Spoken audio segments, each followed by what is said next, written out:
ಎಲ್ಲರಿಗೂ ನಮಸ್ಕಾರ. ಮೊದಲಿಗೆ ಬಾಬಾ ಸಾಹೇಬ್ ಅಂಬೇಡ್ಕರ್ ಅವರ ಜನ್ಮದಿನಾಚರಣೆಯ ಶುಭಾಶಯಗಳನ್ನು ವೈಯಕ್ತಿಕವಾಗಿ ಹಾಗೂ ಜಿಲ್ಲಾಡಳಿತ ಪರವಾಗಿ ಇಲ್ಲಿ ನಡೆದಿರ್ತಕ್ಕಂಥ ಸಮಸ್ತರಿಗೂ ತಿಳಿಸಲಿಕ್ಕೆ ಬಯಸ್ತೇನೆ.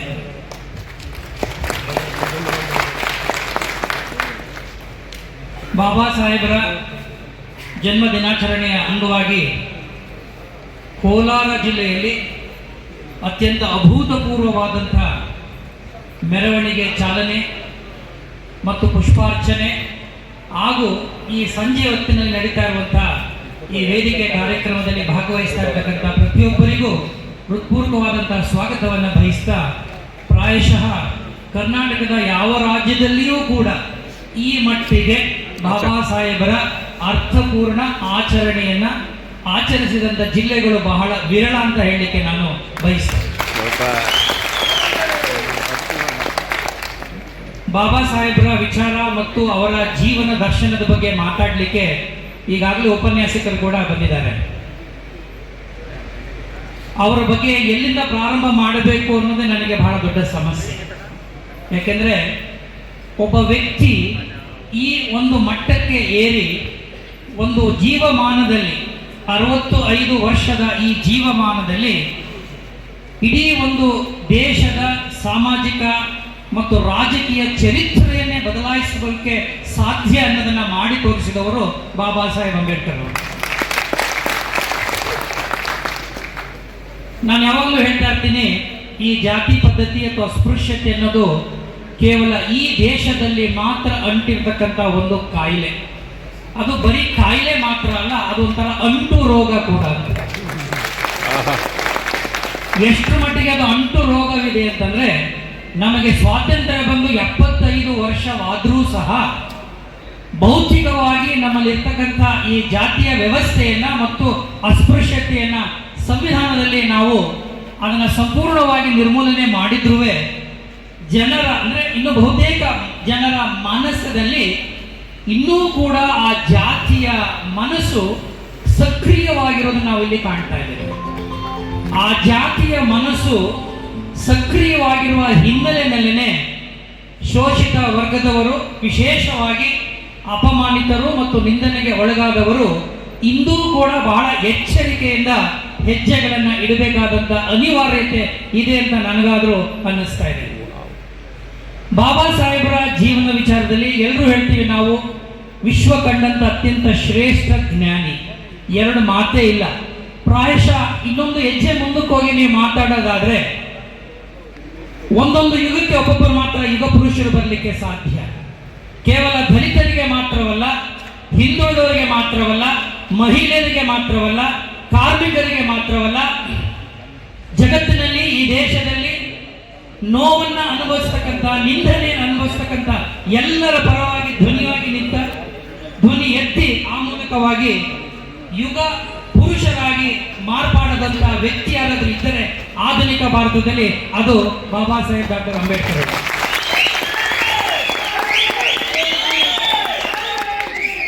2010ರಲ್ಲಿ ಒಂದು ಪುಸ್ತಕ ಬರುತ್ತೆ, ಮೇಕರ್ಸ್ ಆಫ್ ಮಾಡರ್ನ್ ಇಂಡಿಯಾ ಅಂತ ಹೇಳಿ. 2010ರ ಸಮಯದಲ್ಲಿ ನಾನು ಓದಿದ ನೆನಪು. ಪ್ರಖ್ಯಾತ ಇತಿಹಾಸಕಾರರಾದಂಥ ರಾಮಚಂದ್ರ ಗುಹಾ ಅವರು ಅದನ್ನು ಬರೀತಾರೆ. The makers of modern India ಅಂದ್ರೆ ಆಧುನಿಕ ಭಾರತದ ನಿರ್ಮಾಪಕರುಗಳು ಯಾರು ಅನ್ನುವ ಪ್ರಶ್ನೆಯನ್ನು ಬಂದಾಗ ಅವರು ಅನೇಕರ ಪಟ್ಟಿಯನ್ನು ಕೊಡ್ತಾರೆ. ಆ ಅನೇಕರ ಪಟ್ಟಿಯನ್ನು ಕೊಡ್ತಾ ಅದರಲ್ಲಿ ಬಾಬಾ ಸಾಹೇಬರಿಗೆ ವಿಶೇಷವಾದ ಒಂದು ಸ್ಥಾನವನ್ನು ಅವರಿಗೆ ಕೊಡ್ತಾರೆ. ನಮ್ಮಲ್ಲಿ ಕೆಲವು ಕೇವಲ 3 ಆಧುನಿಕ ಭಾರತದ ನಾಯಕರುಗಳನ್ನು ಗಮನಿಸಬಹುದು. ಅವರು ಕೇವಲ ರಾಜಕೀಯ ನಾಯಕರುಗಳು ಮಾತ್ರ ಆಗಿರಲಿಲ್ಲ. They were not only political leaders, they were not only intellectuals, but they were also men of eminence ಅನ್ನೋ ಮಾತನ್ನು ಅವರು ಹೇಳ್ತಾರೆ. ಅಂದ್ರರ್ಥ, ಯಾವ ನಾಯಕರುಗಳು ತಾವು ಬದುಕಿದ್ದ ಕಾಲದಲ್ಲಿ ಅನುಭವಿಸಿದ ಅನುಭವಗಳನ್ನ ಬರವಣಿಗೆಯ ಮೂಲಕ ದಾಖಲಿಸಿ ಚರಿತ್ರೆಯನ್ನು ನಿರ್ಮಾಣ ಮಾಡ್ತಾರೋ ಆ ಸಾಲಿಗೆ ಬಾಬಾ ಸಾಹೇಬರು ಸೇರ್ತಾರೆ ಅನ್ನೋ ಮಾತನ್ನು ಹೇಳ್ತಾರೆ. ಅದಕ್ಕೆ ಅವರು one of the makers of modern India. Baba ಸಾಹೇಬರು ನನಗೆ ಪರಿಚಯ ಮಾಡಿದ್ದು ನಮ್ಮ ತಂದೆ. ಬಹಳ ಸಣ್ಣವನಾಗಿದ್ದಾಗ ಅವರ ಒಂದು ಪುಸ್ತಕ ನನಗೆ ಕೊಟ್ಟರು. 7ನೇ ಕ್ಲಾಸ್ ಇದೆ ಅಂತ ನಾನು ಅನ್ಕೋತೀನಿ. ಧನಂಜಯ ಕೀರ್ ಅಂತ ಹೇಳೋರು ಬಾಬಾ ಸಾಹೇಬರ ಅವರ ಜೀವನ ಚರಿತ್ರೆಯನ್ನ ಮೊದಲಿಗೆ ದಾಖಲಿಸಿ ಬರೆದಿರ್ತಕ್ಕಂಥ ಪುಸ್ತಕ ಧನಂಜಯ ಕೀರ್ ಅವರು. ಅದು doctor B R Ambedkar life and mission ಅಂತಕ್ಕಂಥ ಪುಸ್ತಕ. ದಯಮಾಡಿ ನಿಮ್ಮ ಹತ್ರ ಯಾವ ಪುಸ್ತಕ ಇದ್ರೂ ಪರವಾಗಿಲ್ಲ, ಆ ಪುಸ್ತಕವನ್ನು ದಯಮಾಡಿ ಕೊಂಡುಕೊಳ್ಳಿ. ಅದನ್ನ ನಿಮ್ಮ ಜೊತೆನಲ್ಲಿ ಸಂಗಾತಿಯಾಗಿ ಇಟ್ಕೊಳ್ಳಿ. ನೀವು ಮಕ್ಕಳ ಜೊತೆ ಇರ್ತೀರೋ ಹೆಂಡತಿ ಜೊತೆ ಇರ್ತೀರೋ ಗೊತ್ತಿಲ್ಲ, ಹೆಂಡತಿನೂ ಕೈ ಬಿಡ್ಬೋದು, ಮಕ್ಕಳು ಕೈ ಬಿಡ್ಬೋದು, ಪುಸ್ತಕಗಳು ಮಾತ್ರ ನಿಮ್ಮ ಕೈ ಯಾವತ್ತೂ ಬಿಡೋದು. ನಾನು 7ನೇ ಕ್ಲಾಸಲ್ಲಿದ್ದಾಗ ನನಗೆ ಬಾಬಾ ಸಾಹೇಬನ್ನ ಪರಿಚಯ ಮಾಡಿದ್ದು ನಮ್ಮ ತಂದೆ ಈ ಪುಸ್ತಕ ಕೊಡೋದ್ರ ಮೂಲಕ. ಆಮೇಲೆ ನನಗೂ ಮತ್ತು ಬಾಬಾ ಸಾಹೇಬ ನಡುವೆ ಅನುಸಂಧಾನ ಪ್ರಾರಂಭ ಆಗಿ ಪ್ರಾಯಶಃ 1980ರವರೆಗೂ ನನಗೆ ಗೊತ್ತಿರುವ ಹಾಗೆ 80-90ರವರೆಗೂ ಕೂಡ ಕರ್ನಾಟಕದಲ್ಲಿ ದಲಿತ ಚಳುವಳಿ ಉಚ್ಛ್ರಾಯ ಸ್ಥಿತಿಯಲ್ಲಿದ್ದಾಗಲೂ ಕೂಡ ಬಾಬಾ ಸಾಹೇಬರ ಅವರ ವಿಚಾರಧಾರೆಗಳು ಅಷ್ಟೊಂದು ಪ್ರಚಲಿತವಾಗಿ ಜನಮಾನಸದಲ್ಲಿ ಇರಲಿಲ್ಲ, ಜನಸಾಮಾನ್ಯರಿಗೆ ಸಿಗ್ತಾ ಇರಲಿಲ್ಲ. ಅವರ ನನಗೊಂದು ಖುಷಿ ಏನಪ್ಪಾ ಅಂತಂದ್ರೆ, ನಮ್ಮ ತಂದೆ ಕೂಡ ಬಾಬಾ ಸಾಹೇಬರನ್ನ ಭೇಟಿ ಮಾಡಿ ಅವರ ಭಾಷಣ ಕೇಳಿದ್ರು. ಅವರ ಒರಿಜಿನಲ್ ಬುಕ್ಸ್ಗಳು ನನ್ನ ಹತ್ರ ಕೆಲವು ಉಳ್ಕೊಂಡ್ಬಿಟ್ಟಿದೆ. ಬಹುಶಃ ನಮ್ಮ ಅಪ್ಪ ನನಗೇನಾದ್ರೂ ಗಿಫ್ಟ್ ಕೊಟ್ಟಿದ್ರೆ, ನನ್ನ ಪ್ರಕಾರ the biggest gift I got in my life is only those books written about doctor B R Ambedkar. ಆ ಪುಸ್ತಕಗಳನ್ನು ಓದಿಕೊಂಡು ಅಂತಹ ಮಹಾ ವ್ಯಕ್ತಿಯ ಚೇತನ, ಈ ಭಾರತದ ಮಹಾಚೇತನದ ಜೊತೆನಲ್ಲಿ ಅನುಸಂಧಾನವನ್ನು ಮಾಡ್ತಾ ಬೆಳೆದಂತ ನಮ್ಮವರಿಗೆ ಇವತ್ತು ಯಾವ ರೀತಿಯಾದಂಥ ಭಾರತವನ್ನು ನಾವು ನೋಡಲಿಕ್ಕೆ ಸಾಧ್ಯವಾಗಿದೆ ಅನ್ನೋ ಯೋಚನೆಗಳು ಪ್ರಾರಂಭ ಮಾಡಿದ್ದಾರೆ. ನಮಗೆಲ್ಲ ಗೊತ್ತು, ಪ್ರಾಯಶಃ ಆಧುನಿಕ ಭಾರತದಲ್ಲಿ ಬಾಬಾ ಸಾಹೇಬ್ ಅಂಬೇಡ್ಕರ್ ಅಷ್ಟು ಮಟ್ಟಿನ ವಿಚಾರ ಒಂದು ಪೂರ್ವತೆಯನ್ನ ಮತ್ತು ಬುದ್ಧಿವಂತಿಕೆಯನ್ನ, ಆ ಇಂಟೆಲೆಕ್ಚುಯಲ್ ಆರ್ಡರ್ ಅಂತ ನಾವೇನು ಕರಿತೀವಿ, ಆ ಮಟ್ಟಿನ ಓದು ಮತ್ತು ಸ್ಕಾಲರ್ಶಿಪ್ ಪ್ರಾಯಶಃ ಅವರ ಸಮಕಾಲೀನದಲ್ಲಿ ಬಹಳ ಜನ ಕಡಿಮೆ ಇದ್ರು ಅಂತ ಅನ್ಕೋತೀನಿ. ಅದಕ್ಕೊಂದು ಉದಾಹರಣೆ ಕೊಡ್ತೀನಿ. 1945ರಲ್ಲಿ ಬೆವರ್ಲಿ ನಿಕೋಲಸ್ ಅಂತಕ್ಕಂಥ ಒಬ್ಬ ಜರ್ನಲಿಸ್ಟು ಭಾರತಕ್ಕೆ ಬರ್ತಾನೆ. ಭಾರತಕ್ಕೆ ಬಂದಾಗ ಆತ ಇಡೀ ಭಾರತವನ್ನೆಲ್ಲ ಸುತ್ತಾನೆ, ಕೊನೆಗೆ ನಮ್ಮ ಬೆಂಗಳೂರಿಗೂ ಬರ್ತಾನೆ. ಭಾರತಕ್ಕೆ ಬಂದಾಗ ಅವರಿಗೆ ಇದ್ದಿದ್ದೇನಪ್ಪ ಅಂದ್ರೆ 1945 ಸಮಯ. ಅವತ್ತಿದ್ದಂತ 3 ಪ್ರಮುಖ ನಾಯಕರುಗಳನ್ನ ಅವರು ಭೇಟಿ ಮಾಡಿ ಅವ್ರನ್ನ ಸಂದರ್ಶನ ಮಾಡಬೇಕಾಗಿತ್ತು. ಅದರಲ್ಲಿ ಒಂದು ಗಾಂಧೀಜಿಯವರು, 2 ಜಿನ್ನಾ, ಮೊಹಮ್ಮದ್ ಅಲಿ ಜಿನ್ನಾ, ಮತ್ತೊಬ್ರು ಬಾಬಾ ಸಾಹೇಬರು. 2 ಗಂಟೆ ಮಧ್ಯರಾತ್ರಿಗೆ ಅವರಿಗೆ ಅಪಾಯಿಂಟ್ಮೆಂಟ್ ಸಿಗುತ್ತೆ, ಮಹಾತ್ಮ ಗಾಂಧಿ ಅವ್ರನ್ನ ಮತ್ತು ಜಿನ್ನಾ ಅವ್ರನ್ನ ನೀವು ಭೇಟಿ ಮಾಡಬಹುದು ಅಂತ. ಬೆವರ್ಲಿ ನಿಕೋಲಸ್ ಅವರ ಟೀಮ್ ಎಲ್ಲರೂ ಕೂಡ ಮಧ್ಯರಾತ್ರಿ ಅಂದ್ರೆ ಬೆಳಗಿನ ಜಾವ 2 ಗಂಟೆಗೆ ಗಾಂಧೀಜಿ ಅವ್ರನ್ನ ಭೇಟಿ ಮಾಡಕ್ಕೆ ಹೋಗ್ತಾರೆ, ಜಿನ್ನಾ ಅವ್ರನ್ನ ಭೇಟಿ ಮಾಡಕ್ಕೆ ಹೋಗ್ತಾರೆ. ಆಗಾಗಲೇ ಅವ್ರಿಗೆ ಹೇಳ್ತಾರೆ ಅವರ ಸಹಾಯಕರು, ಇಲ್ಲ ಅವ್ರು ಬಹಳ ಸುಸ್ತಾಗ್ಬಿಟ್ಟಿದ್ದಾರೆ, ಹಾಗಾಗಿ ಮಲಗಿಬಿಟ್ಟಿದ್ದಾರೆ, ನಿಮಗೆ ಅವರು ಇಂಟರ್ವ್ಯೂ ಕೊಡ್ಲಿಕ್ಕೆ ಆಗುವುದಿಲ್ಲ ಅನ್ನೋ ಮಾತನ್ನು ಹೇಳ್ತಾರೆ. ಸರಿ, ಇನ್ನೇನು ಬಂದ ಕೆಲಸಕ್ಕೆ ದಾರಿ ಇಲ್ವಾ, ಸುಂಕಕ್ಕೆ ಬಂದ ದಾರಿಗೆ ಸುಂಕ ಇಲ್ಲ ಅಂತ ಹೇಳಿ ಬೆವರ್ಲಿ ನಿಕೋಲಸ್ ಏನ್ ಮಾಡ್ತಾರೆ, ಆಕ್ಸಿಡೆಂಟ್ ಅಲ್ಲಿ ಅಂಬೇಡ್ಕರ್ ಮನೆಗೆ ಹೋಗ್ತಾರೆ. ಬೆಳಗಿನ ಜಾವ 2 ಗಂಟೆನಲ್ಲಿ ಅಂಬೇಡ್ಕರ್ ಆ ಅವೇಳೆನಲ್ಲಿ ದೀರ್ಘ ಅಧ್ಯಯನದಲ್ಲಿ ಮುಳುಗಿರ್ತಾರೆ. ಆ ದೀರ್ಘ ಅಧ್ಯಯನದಲ್ಲಿ ಮುಳುಗಿದಂತ ಅಂಬೇಡ್ಕರ್ ಅವರನ್ನ ಕರೆಸಿ ಇವರ ಜೊತೆಗೆ ಸಂದರ್ಶನ ಮಾಡಿದಾಗ ಕೇಳ್ತಾರೆ, ಅಲ್ಲಿ ಗಾಂಧೀಜಿ ಮತ್ತು ಜಿನ್ನಾ ಅವರೆಲ್ಲ ಚೆನ್ನಾಗಿ ನಿದ್ದೆ ಮಾಡ್ತಾರೆ, ನೀವೇ ನಿನ್ನ ಎಚ್ಚರವಾಗಿ ಓದ್ತಾ ಇದ್ದೀರಲ್ಲ ಅಂತ ಕೇಳ್ತಾರೆ. ಅವಾಗ ಅಂಬೇಡ್ಕರ್ ಮಾತಾಡ್ತಾರೆ, ಹೌದಪ್ಪ, ಗಾಂಧೀಜಿಯವರು ಮತ್ತು ಜಿನ್ನಾ ಅವರು ಮಲಗಿದ್ದಾರೆ, ಯಾಕೆಂದ್ರೆ ಅವ್ರ ಜನ ಎದ್ದಿದ್ದಾರೆ, ನಾನು ಎಚ್ಚರವಾಗಿದ್ದೀನಿ, ಯಾಕೆಂದ್ರೆ ನನ್ನ ಜನ ಇನ್ನು ಮಲಗಿದ್ದಾರೆ. 1945ರಲ್ಲಿ ಇದ್ದಂತಹ ಒಂದು ಭಾರತದಲ್ಲಿದ್ದಂತಹ ಬಹುಸಂಖ್ಯಾತ ದಲಿತರ ಸ್ಥಿತಿಯನ್ನು ನಾನು ನಿಮ್ಗೆ ಹೇಳ್ತೀನಿ, ಅವರ ಮನಸ್ಥಿತಿಯನ್ನು ನಾನು ನಿಮ್ಗೆ ಹೇಳ್ತಾ ಇದ್ದೀನಿ. ಇದಕ್ಕಿಂತ ಹಿಂದೆ ಪೂರ್ವಕ್ಕೆ ಹೋಗ್ಬಿಟ್ರೆ ಅಂಬೇಡ್ಕರ್ ಅವರ ಜೀವನ ಎಂಥ ದೊಡ್ಡ ಒಂದು ಆದರ್ಶನ ಮುಂದೆ ಅಂತ ಹೇಳಿದ್ರೆ, ಅವ್ರು ಮಾತಾಡ್ತಾ ಇರೋ ಕೊರಿಯೋಗ್ರಾಫರ್ ಹೇಳ್ತಾ ಇರೋ, ಅವ್ರ ಜೀವನದಲ್ಲಿ ಏನೋ ಪವಾಡ ನಡೆದಿಲ್ಲ, ಸತ್ಯ ಪವಾಡವೇ ನಡೆದಿಲ್ಲ, ಆದರೆ ಪವಾಡ ಸದೃಶವಾದಂತ ಬೆಳವಣಿಗೆಗಳು, ಬದಲಾವಣೆಗಳು ಅವರು ಅವರ ಪರಿಶ್ರಮದಿಂದ, ಬುದ್ಧಿವಂತಿಕೆಯನ್ನ ಮತ್ತು ಹೋರಾಟಗಳಿಂದ ಅವರು ದಕ್ಕಿಸ್ಕೊಂಡಿದ್ದು ಮಾತ್ರ ಅದು ಇತಿಹಾಸದಲ್ಲಿ ಇರ್ತಕ್ಕಂಥ ಕಟುವಾದ ಸತ್ಯ. 1925 ಅಂತ ಅನ್ಕೊಂತೀನಿ, 25ರಲ್ಲಿ ಅವರು ಕೊಲಂಬಿಯಾ ಎಲ್ಲ ಮುಗಿಸ್ಕೊಂಡು ಬಂದಿರ್ತಾರೆ, ಪೋಸ್ಟ್ ಗ್ರಾಜುಯೇಟ್ ಆಗಿರ್ತಾರೆ, ಡಿಲೀಟ್ ಆಗಿರ್ತದೆ. ಆ ಸಂದರ್ಭದಲ್ಲಿ ಅವರು ಇಂಡಿಯಾದಲ್ಲಿ royal commission for finance and economics ಮುಂದೆ ಅವರು ಪ್ರೆಸೆಂಟ್ ಆಗ್ತಾರೆ. ಅವತ್ತು ಭಾರತ ದೇಶದಲ್ಲಿ ಈ ರೂಪಾಯಿ ಬಗ್ಗೆ ಸಾಕಷ್ಟು ಸಮಸ್ಯೆ ಇರ್ತದೆ. ನಮ್ಮನ್ನು ಆಳ್ತಾ ಇದ್ದವರು ಬ್ರಿಟಿಷರು. ಅವಾಗ ಆಳ್ತಾ ಇದ್ದಂಥ ಬ್ರಿಟಿಷರಿಗೆ ಈ ಒಂದು ಅರ್ಥ ವ್ಯವಸ್ಥೆಯ ಬಗ್ಗೆ ಸಾಕಷ್ಟು ಕೆಲವು ತಿಳುವಳಿಕೆಗಳು ವಿಚಾರಗಳು ಬೇಕಾಗಿರ್ತದೆ. ಹಾಗಾಗಿ ಅವತ್ತಿದ್ದಂಥ ಎಕನಾಮಿಕ್ಸ್ಗಳನ್ನ ಕರೆಸ್ತಾರೆ, ಕರೆಸ್ಕೊಂಡು ಅಭಿಪ್ರಾಯನ ಕೇಳ್ತಾರೆ. ಅವ್ರ ಅಭಿಪ್ರಾಯ ಕೇಳುವಾಗ ಬಂದಂತ ಮತ್ತೊಬ್ರು ಬಾಬಾ ಸಾಹೇಬ್ ಅಂಬೇಡ್ಕರ್ ಅವ್ರು ಬರ್ತಾರೆ. ಆ ಕಮಿಟಿಯ ಮುಖ್ಯಸ್ಥರು ಹಿಲ್ಟನ್ ಹಿಂಡ್ ಅಂತ. ಹಿಲ್ಟನ್ ಹಿಂಡ್ ಈ was the chairman of that royal commission. London ಇಂದ ಕಮಿಷನ್ ಬಂದಿರುತ್ತೆ. ಆ ಕಮಿಷನ್ ಮುಂದೆ ಇವರು ಹಾಜರಾಗ್ತಾರೆ. ಇವ್ರು ಹಾಜರಾಗ್ಬಿಟ್ಟು ಅವರು ಅವತ್ತು ದೇಶದ, ಭಾರತ ದೇಶದ, ಅವತ್ತು ಅಂದ್ರೆ ಇನ್ನು ನಮ್ಮ ಸ್ವಾತಂತ್ರ್ಯ ಬಂದಿರಲಿಲ್ಲ, ಬ್ರಿಟಿಷ್ ಭಾರತದ ಅರ್ಥ ವ್ಯವಸ್ಥೆಯ ಬಗ್ಗೆ ಅವರು ತಮ್ಮ ಅಭಿಪ್ರಾಯವನ್ನ ಮತ್ತು ಎಕ್ಸ್ಪರ್ಟ್ ಒಪಿನಿಯನ್ ಕೊಡ್ಲಿಕ್ಕೆ ಬಂದಾಗ ಅಲ್ಲಿ ನೋಡ್ತಾರೆ, ಅಲ್ಲಿದ್ದಂತ ಎಲ್ಲ ಸದಸ್ಯರ ಕೈನಲ್ಲಿ ಒಂದು ಪುಸ್ತಕ ಇರುತ್ತೆ. ಆ ಪುಸ್ತಕದ ಹೆಸರು the problem of Indian rupee. ಅದನ್ನು ಬರೆದಿದ್ದವರು doctor Baba Saheb Ambedkar. That was the greatness of Ambedkar, a man of great intellectual order and eminence. ಪ್ರಾಯಶಃ ಒಬ್ಬ ಮನುಷ್ಯ ಒಂದು ಜೀವಮಾನದಲ್ಲಿ ಇಷ್ಟೆಲ್ಲ ತಿಳುವಳಿಕೆಯನ್ನ, ಇಷ್ಟೆಲ್ಲ ಜ್ಞಾನವನ್ನ ಸಂಪಾದನೆ ಮಾಡಲಿಕ್ಕೆ ಸಾಧ್ಯವೇ ಅಂತ ಮೂಗು ಮೇಲೆ ಬೆರಳಿಟ್ಟುಕೊಳ್ಳುವಷ್ಟು ಮಟ್ಟಿಗೆ ಸಾಧನೆಯನ್ನ ಮಾಡಿದವರು. ಆ ಕಾರಣಕ್ಕಾಗಿ ಬಾಬಾ ಸಾಹೇಬ್ ಅಂಬೇಡ್ಕರ್ ಅವರು ಜೀವನದಲ್ಲಿ ಎಂದೂ ಕೂಡ ಸುಖವನ್ನು ಅನುಭವಿಸಲಿಲ್ಲ, ಯಾವತ್ತೂ ಸುಖವನ್ನು ಅನುಭವಿಸಲಿಕ್ಕೆಂದ್ರೆ one thing I want to tell you, this history ಬರೀ ಸಮಾಜ ಮಾತ್ರ ಅಲ್ಲ, ಮೇಲ್ವರ್ಗದವರು ಮಾತ್ರವಲ್ಲ, ಅಥವಾ ಪಟ್ಟಭದ್ರ ಹಿತಾಸಕ್ತಿಗಳು ಮಾತ್ರವಲ್ಲ, even history was also very unkind to Baba Saheb Ambedkar.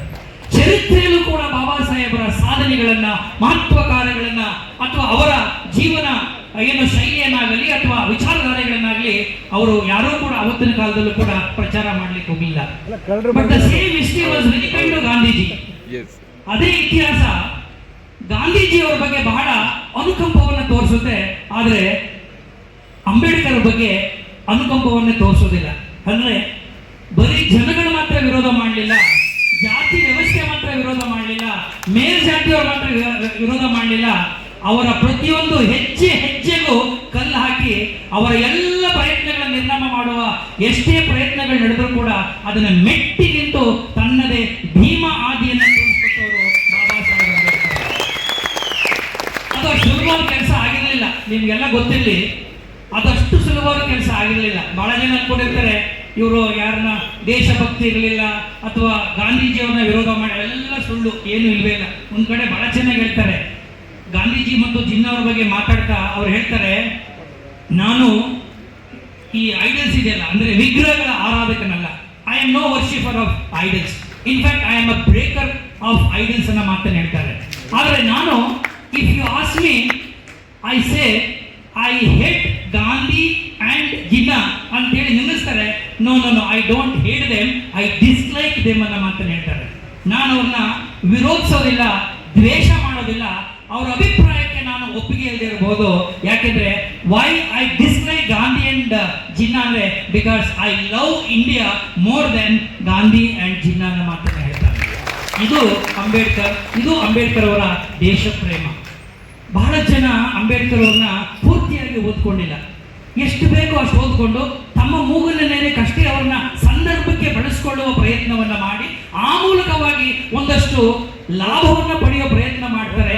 ಇಂತಹ ಪಟ್ಟಭದ್ರರ ವಿರುದ್ಧವಾಗಿ ಈ ಸಮಾಜ ಯಾವಾಗಲೂ ಎಚ್ಚರಿಕೆಯಿಂದ ಇರಬೇಕು, ಯಾವಾಗಲೂ ಎಚ್ಚರಿಕೆಯಾದಂತಹ ಹೆಜ್ಜೆಗಳನ್ನ ಹಾಕಬೇಕನ್ನ ಮಾತನ್ನು ನಿಮ್ಗೆ ಹೇಳ್ತೇನೆ. ಬಹಳ ಸಂದರ್ಭದಲ್ಲಿ ನಾನು ಅನ್ಕೊಂತೀನಿ, 42 ವರ್ಷದಿಂದ ಸಾರ್ವಜನಿಕ ಜೀವನದಲ್ಲಿದ್ದೀನಿ. ಅವತ್ತಿಂದ ಇವತ್ತವರೆಗೂ ದಲಿತರು ಅವರ ಸ್ಥಿತಿಗತಿಗಳನ್ನು ಗಮನಿಸಿದ್ರೆ, ಇವತ್ತಿಗೂ ನಾನು NCRB ರಿಪೋರ್ಟ್ಸ್ ಓದ್ತಾ ಇದೆ, ನ್ಯಾಷನಲ್ ಕ್ರೈಮ್ ರೆಕಾರ್ಡ್ಸ್ ಬ್ಯೂರೋ. ಆ national crime records bureau report ಓದ್ತಾ ಇದ್ರೆ, ಈ ಕ್ಷಣದವರೆಗೂ ಕೂಡ ದಲಿತರ ಮೇಲೆ ಆಗ್ತಾ ಇರ್ತಕ್ಕಂಥ ಏನು ನಾವು ದೌರ್ಜನ್ಯಗಳಂತ ಹೇಳ್ತೀವಿ, ಅಪರಾಧಗಳಂತ ಹೇಳ್ತೀವಿ, ಅದು ಇವತ್ತಿಗೂ ಕೂಡ ಕಡಿಮೆ ಆಗಿಲ್ಲ. The records very clearly say that atrocities against Dalits and Dalit women continue even today. ಯಾತಕ್ಕಾಗಿ ಇಷ್ಟೆಲ್ಲ ಆಗ್ತಾ ಇದೆ? ಅಂಬೇಡ್ಕರ್ ಅವರು ನಮಗೆ, ಅವ್ರು ಯಾರೋ ಮಾತಾಡೋದು ಆಡಳಿತ ಹೇಳಿ ದಲಿತ ಸೂರ್ಯ ಅಂತ ಹೇಳಿದ್ರು. ಇಲ್ಲ, ದಲಿತ ಸೂರ್ಯ ಅನ್ನೋ ಒಂದು ಪುಸ್ತಕ ಬೇರೆ ಬರ್ತಾರೆ ಕನ್ನಡದಲ್ಲಿ. ಕೇವಲ ದಲಿತರು ಮಾತ್ರ ಸೂರ್ಯ ಅಲ್ಲ, ನಾನು ಪ್ರಾರಂಭದಲ್ಲಿ ಹೇಳಿದೆ, ಅವರು ಈ ದೇಶದ ಸೂರ್ಯ, ಈ ಒಂದು ಭಾರತದ ಸೂರ್ಯ. ನಾವು ಸುಮ್ಮನೆ ಅವ್ರನ್ನ ಯಾವುದೋ ಒಂದು ಜಾತಿಯಲ್ಲಿ ಹುಟ್ಟಿದ್ರು ಅನ್ನೋ ಏಕೈಕ ಕಾರಣದಿಂದಾಗಿ ಆ ಮಹಾತ್ಮರಿಗೆ ನಾವು ಅಂತ ದ್ರೋಹ ಮಾಡೋ ಕೆಲಸವನ್ನ ಮಾಡಬಾರ್ದು. ಯಾವುದೋ ಒಂದು ಜಾತಿ ಅಲ್ಲ ಸ್ನೇಹಿತರೆ, ಹಿಂದೂ ಕೋಡ್ ಬಿಲ್ ಮಾಡುವಾಗ ನಿಮ್ಗೆ ಆಶ್ಚರ್ಯ ಆಗ್ಬೋದು, ಇಡೀ ಪಾರ್ಲಿಮೆಂಟ್, ಇಡೀ ಕ್ಯಾಬಿನೆಟ್ ವಿರುದ್ಧವಾಗಿ ಹೋಗುತ್ತೆ, ಇಡೀ ಕ್ಯಾಬಿನೆಟ್ ವಿರುದ್ಧವಾಗುತ್ತೆ. ಈ ದೇಶ ಕಂಡಂತ ಮೊದಲ ಪ್ರಥಮ ಲಾ ಮಿನಿಸ್ಟರ್ ಅವರು ಮಹಿಳೆಯರ ಬಗ್ಗೆ, ಮೊದಲವಾಗಿ ಮಹಿಳೆಯರ ಒಂದು ಉನ್ನತಿಯ ಬಗ್ಗೆ, ಮಹಿಳೆಯರ ಕಲ್ಯಾಣದ ಬಗ್ಗೆ ಯೋಚನೆ ಮಾಡಿದಂತ ಮಹಾಪುರುಷ ಇದ್ರೆ ಅದು ಅಂಬೇಡ್ಕರ್ ಅವರು. ಕಾರ್ಮಿಕರ ಬಗ್ಗೆ ಕೆಲಸ ಮಾಡಿದವರು ಅಂಬೇಡ್ಕರ್ ಅವರು. ಮಹಿಳೆಯರ ಆ ಒಂದು ಹಿಂದೂ ಕೋಡ್ ಬಿಲ್ ನಲ್ಲಿ ಅವರು ಆ ಒಂದು ಮಸೂದೆಯನ್ನು ತರಲಿಕ್ಕೆ ಎಷ್ಟು ಕಷ್ಟಪಡ್ತಾರೆ, ತರುವ ಪ್ರಯತ್ನವನ್ನ ಮಾಡ್ತಾರೆ.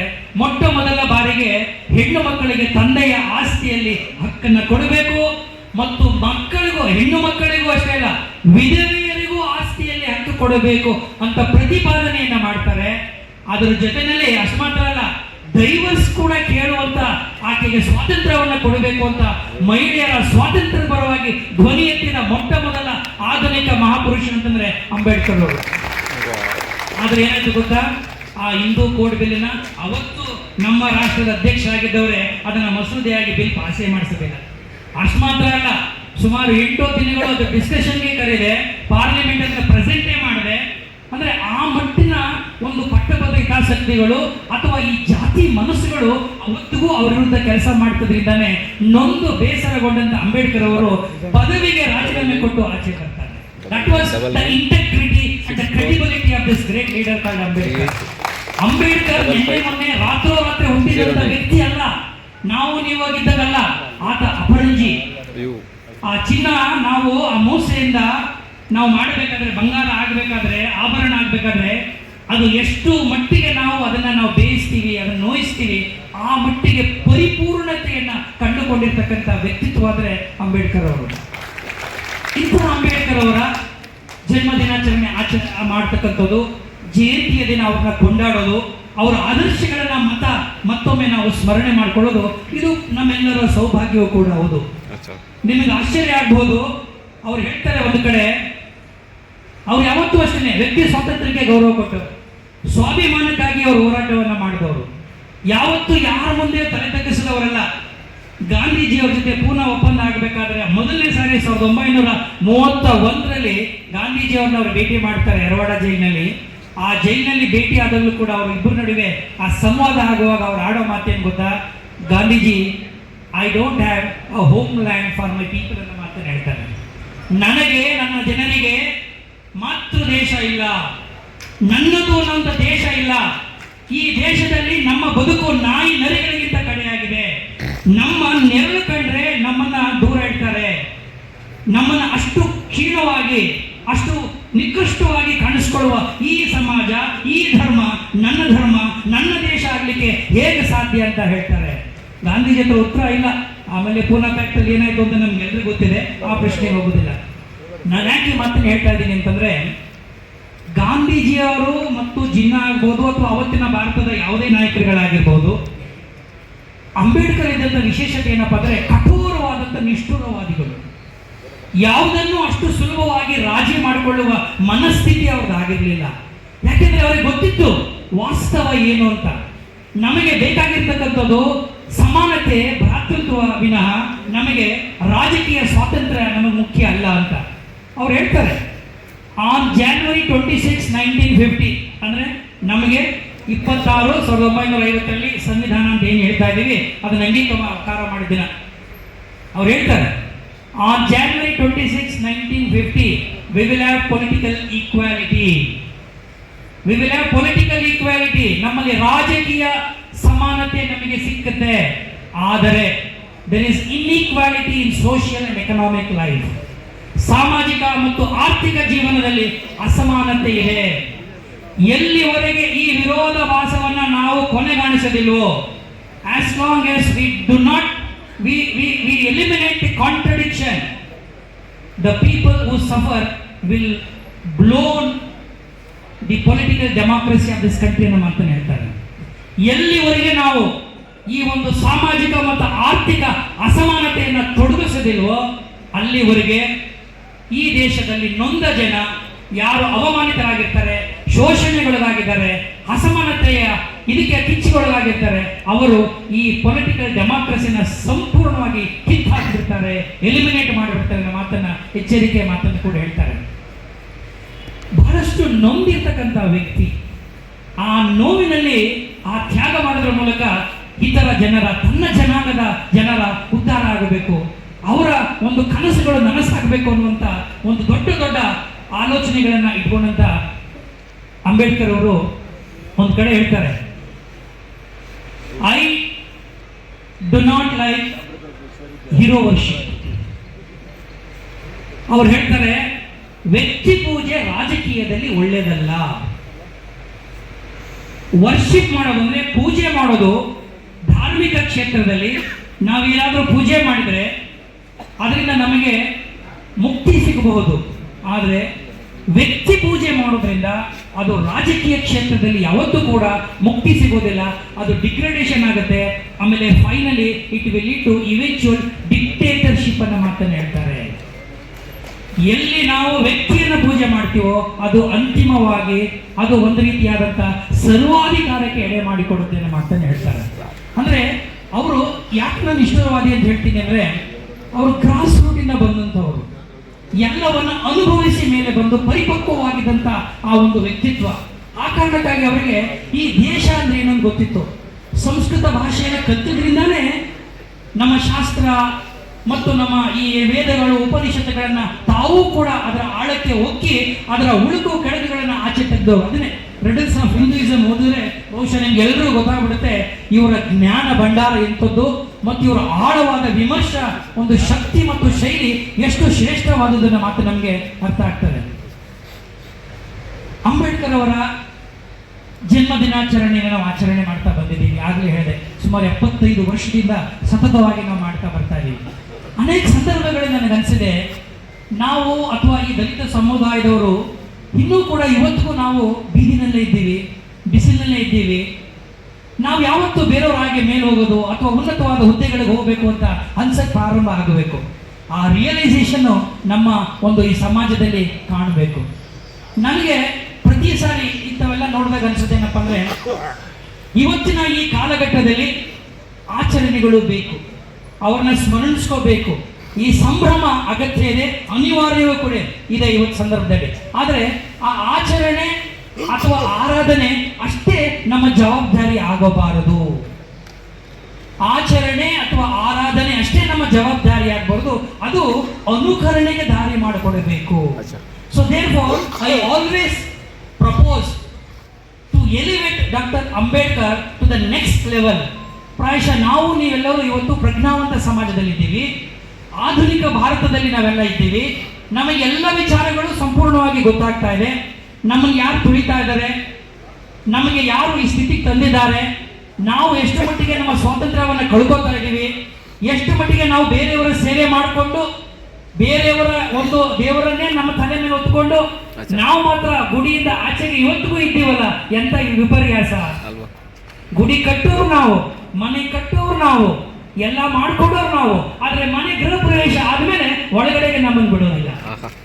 ದೇವಸ್ಥಾನ ಶುಚಿ ಆದ್ಮೇಲೆ ನಮ್ಮನ್ನು ಒಳಗಡೆ ಬಿಡೋದಿಲ್ಲ. ನಾವು ಮತ್ತೆ ಸರ್ಕಾರ ಕೇಳಬೇಕು, ಸ್ವಾಮಿ ನಮ್ಮ ದೇವಸ್ಥಾನಕ್ಕೆ ನಮಗೆ ಪ್ರವೇಶ ಮಾಡಿಕೊಡಿ ಅಂತ.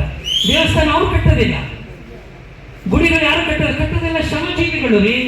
ನಾವು ನೀವು ದೇವಸ್ಥಾನಗಳು ಮನೆಗಳೆಲ್ಲ ಕಟ್ಟಿದವರು, ಕಟ್ಟಿದಂತ ಈ ಶ್ರಮ ಪಟ್ಟಂತ ಈ ಜನಕ್ಕೆ ಈ ದೇಶದಲ್ಲಿ ಗೌರವ ಮನ್ನಣೆ ಸಿಕ್ಕದೆ ಹೋದ್ರೆ ಅವನು ಘನತೆಯಿಂದ ಬದುಕೋದು ಹೇಗೆ ಸಾಧ್ಯ?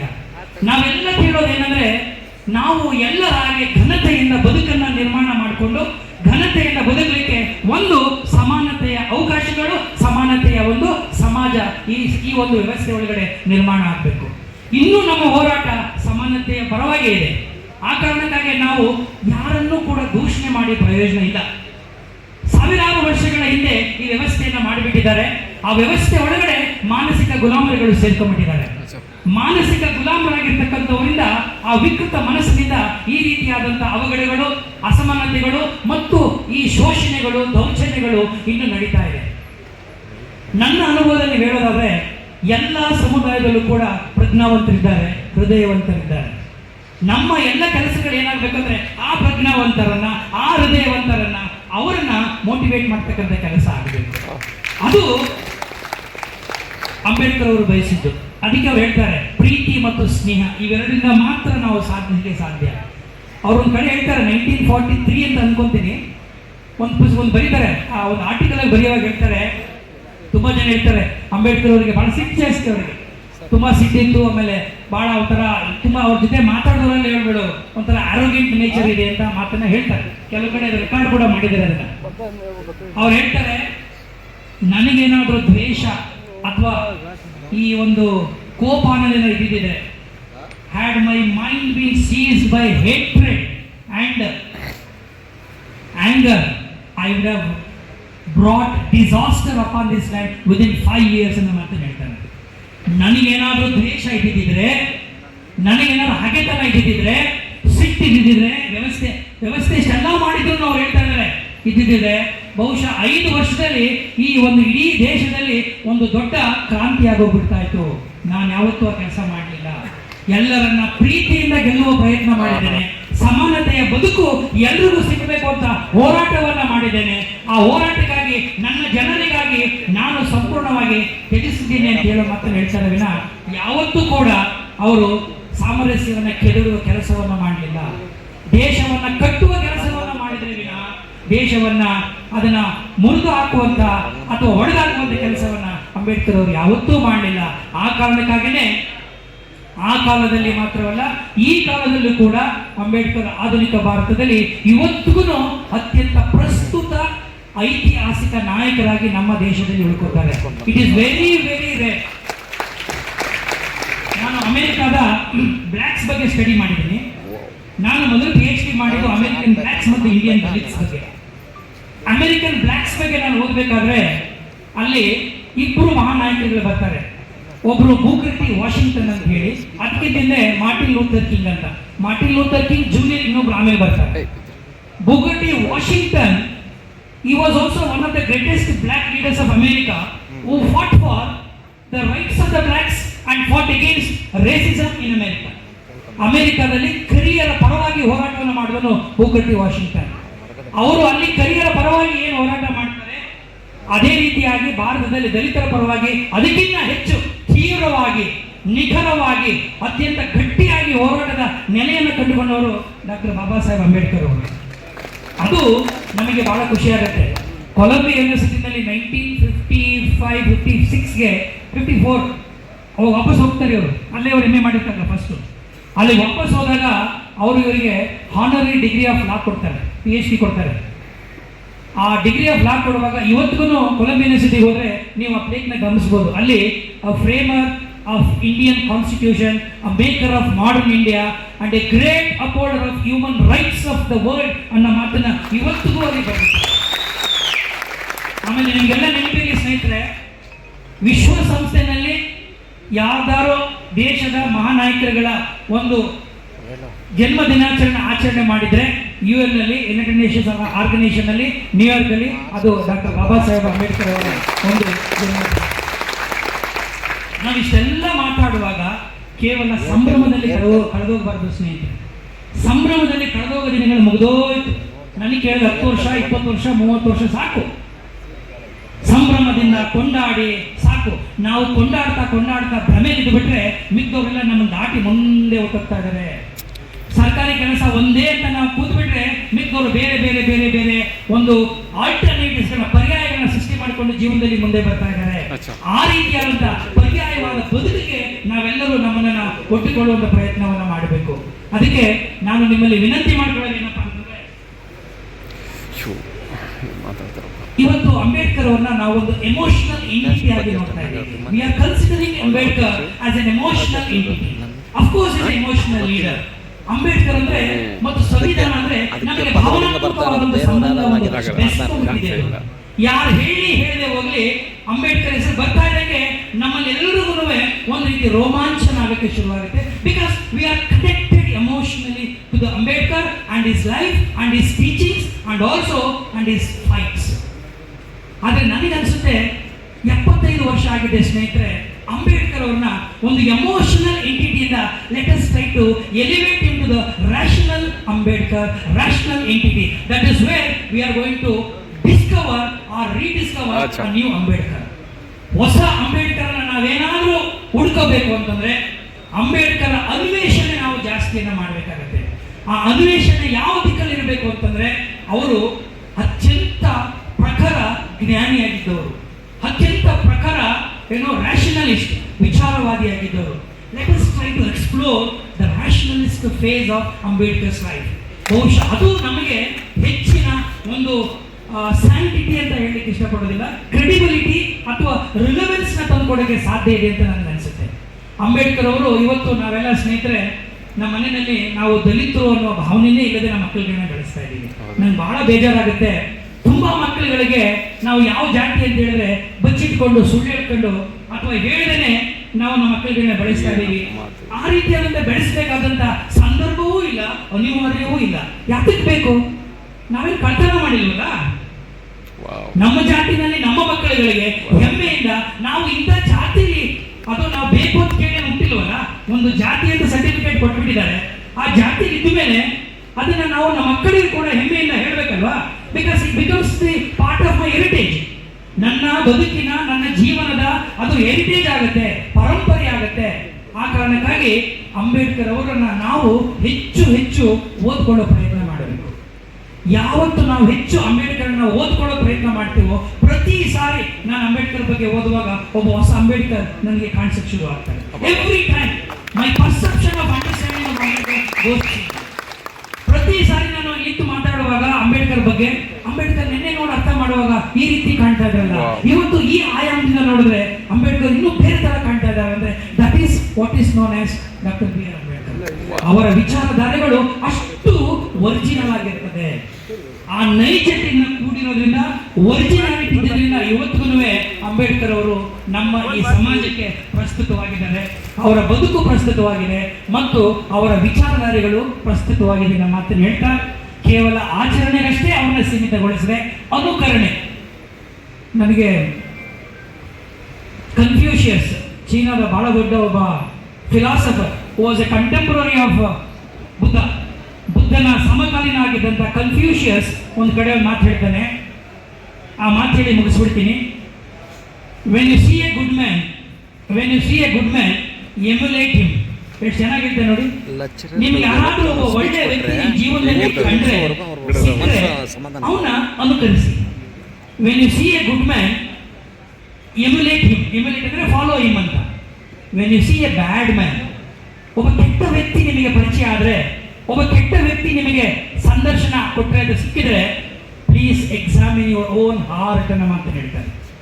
ನೀವು ನಿಮ್ಮ ಹೃದಯಗಳನ್ನ ಪರೀಕ್ಷೆ ಮಾಡಿಕೊಳ್ಳಿ, ಆತ್ಮ ಸಂಸ್ಕಾರ ಮಾಡಿಕೊಳ್ಳಿ ಅಂತ ಹೇಳ್ತಾನೆ. ಈ ಮಾತುಗಳು ಹೇಳಿ ಇಷ್ಟೊತ್ತು ನೀವು ನಾನು ಸಹಿಸಿಕೊಳ್ಳೋದಕ್ಕೆ